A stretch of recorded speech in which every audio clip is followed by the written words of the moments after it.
साल 1942 अगस्त का महीना। भारत में स्वतंत्रता संग्राम अपने चरम पर था।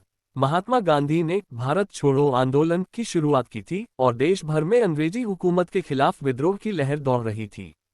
इसी उथल पुथल के बीच पश्चिम बंगाल के एक छोटे से कस्बे कालियापुर में एक पुराना रेलवे स्टेशन था, भैरवनाथ स्टेशन।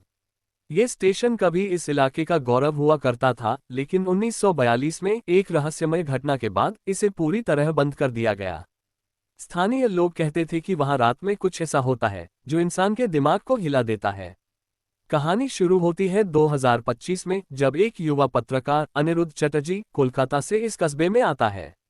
अनिरुद्ध एक मशहूर न्यूज पोर्टल के लिए काम करता है और उसे भैरवनाथ स्टेशन के भूतिया किस्सों की सच्चाई का पता लगाने का असाइनमेंट मिला है।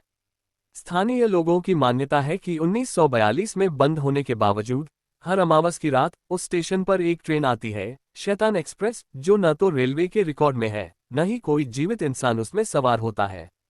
अनिरुद्ध, जो भूत प्रेत की कहानियों पर यकीन नहीं करता, इस स्टेशन की सच्चाई जानने के लिए उत्सुक है।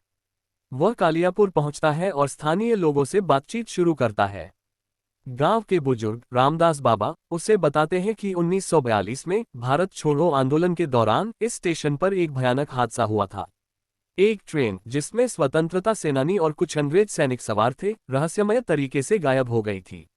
उस रात के बाद स्टेशन को बंद कर दिया गया और तब से लोग कहते हैं कि वह ट्रेन हर अमावस को लौटती है, जिसमें मरे हुए लोगों की आत्माएं सवार होती हैं। अनिरुद्ध अपनी जिज्ञासा को दबा नहीं पाता और अमावस की रात को भैरवनाथ स्टेशन जाने का फैसला करता है। वह अपने दोस्त रिया, जो एक फोटोग्राफर है, और एक स्थानीय गाइड सोहन को अपने साथ ले जाता है। स्टेशन तक पहुंचने का रास्ता जंगल से होकर गुजरता है, जहां पेड़ों की टहनियां ऐसी लगती हैं जैसे किसी ने उन्हें जानबूझकर डरावना आकार दिया हो। रात के सन्नाटे में केवल झींगुरों की आवाज और हवा का सनसनाहट सुनाई देती है। जब वे स्टेशन पर पहुंचते हैं तो उन्हें एक जीर्ण शीर्ण इमारत दिखती है, जिसकी दीवारें समय के साथ काली पड़ चुकी हैं। प्लेटफॉर्म पर पुरानी बेंचें, टूटी फूटी रेल की पटरियां और एक पुराना सिग्नल पोल जो अब भी हवा में हिल रहा है, उन्हें एक अजीब सा एहसास देता है। रिया अपनी कैमरे से तस्वीरें लेने लगती है, लेकिन उसका कैमरा बार बार बंद हो जाता है, जैसे कोई अदृश्य शक्ति उसे रोक रही हो। सोहन, जो स्थानीय कहानियों से अच्छी तरह वाकिफ है, बताता है कि 1942 में उस ट्रेन में एक गुप्त मिशन चल रहा था। अंग्रेज सैनिक कुछ महत्वपूर्ण दस्तावेज ले जा रहे थे, जिन्हें स्वतंत्रता सेनानियों ने चुराने की कोशिश की थी। लेकिन उस रात ट्रेन एक सुरंग में घुसी और फिर कभी बाहर नहीं निकली। सुरंग को बाद में सील कर दिया गया, लेकिन लोग कहते हैं कि वह ट्रेन आज भी उस सुरंग से निकलकर स्टेशन पर आती है। रात गहराने लगती है। अनिरुद्ध और उसका दल स्टेशन के प्लेटफॉर्म पर इंतजार करते हैं। ठीक आधी रात को अचानक हवा ठंडी हो जाती है और एक धुंध छाने लगती है। दूर से एक ट्रेन की सीटी की आवाज आती है, जो धीरे धीरे तेज होती जाती है। अनिरुद्ध का दिल तेजी से धड़कने लगता है। रिया और सोहन भी डर से कांपने लगते हैं। अचानक धुंध के बीच से एक पुरानी जंग लगी ट्रेन प्रकट होती है। उसकी खिड़कियों से हल्की भूतिया रोशनी निकल रही है और डिब्बों में साए हिलते दिखाई दे रहे हैं। अनिरुद्ध अपनी पत्रकारीय जिज्ञासा के चलते ट्रेन के करीब जाता है। वह देखता है कि ट्रेन के डिब्बों में लोग बैठे हैं, लेकिन उनके चेहरे धुंधले हैं, जैसे कोई पुरानी तस्वीर हो। एक डिब्बे में उसे एक अंग्रेज सैनिक की वर्दी में एक शख्स दिखता है, जिसके चेहरे पर खून की धाराएं बह रही हैं। दूसरे डिब्बे में एक स्वतंत्रता सेनानी की तरह कपड़े पहने एक व्यक्ति बैठा है, जिसकी आंखें खाली और ठंडी हैं। रिया, जो अभी भी तस्वीरें लेने की कोशिश कर रही है, चीख पड़ती है जब उसका कैमरा अचानक जलने लगता है। सोहन उन्हें तुरंत वहां से भागने को कहता है, लेकिन अनिरुद्ध ट्रेन के अंदर जाने का फैसला करता है। वह चाहता है कि इस रहस्य की तह तक जाए। जैसे ही वह ट्रेन में कदम रखता है, दरवाजा अपने आप बंद हो जाता है और ट्रेन चल पड़ती है।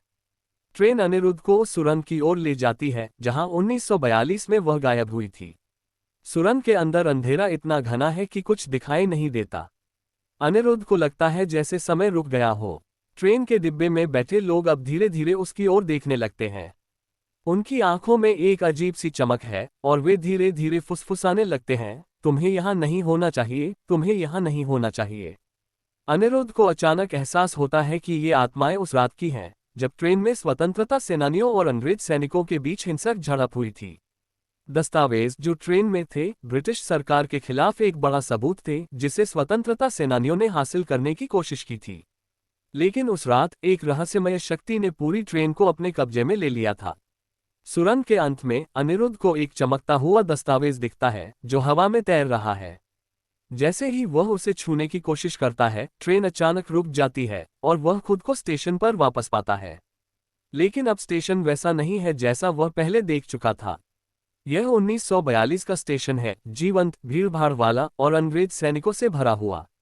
अनिरुद्ध को समझ नहीं आता कि वह समय में कैसे पीछे चला गया। वह देखता है कि स्टेशन पर स्वतंत्रता सेनानी और अंग्रेज सैनिक एक दूसरे के खिलाफ खड़े हैं। एक बुजुर्ग व्यक्ति, जो रामदास बाबा से मिलता जुलता है, उसे चेतावनी देता है कि वह उस दस्तावेज को न छुए, क्योंकि वह एक शापित वस्तु है। यह दस्तावेज एक प्राचीन तंत्र मंत्र से बंधा हुआ है, जो उस रात ट्रेन को गायब करने का कारण बना था। अनिरुद्ध को अब समझ आता है कि यह ट्रेन और स्टेशन एक शाप के कारण समय के चक्र में फंसे हुए हैं। हर अमावस की रात ये ट्रेन उस रात को दोहराती है और जो भी इसमें सवार होता है वह इस शाप का हिस्सा बन जाता है। अनिरुद्ध को बचने के लिए उस दस्तावेज को नष्ट करना होगा, लेकिन ऐसा करने का मतलब है उन आत्माओं का सामना करना जो इसे बचाने के लिए कुछ भी कर सकती हैं।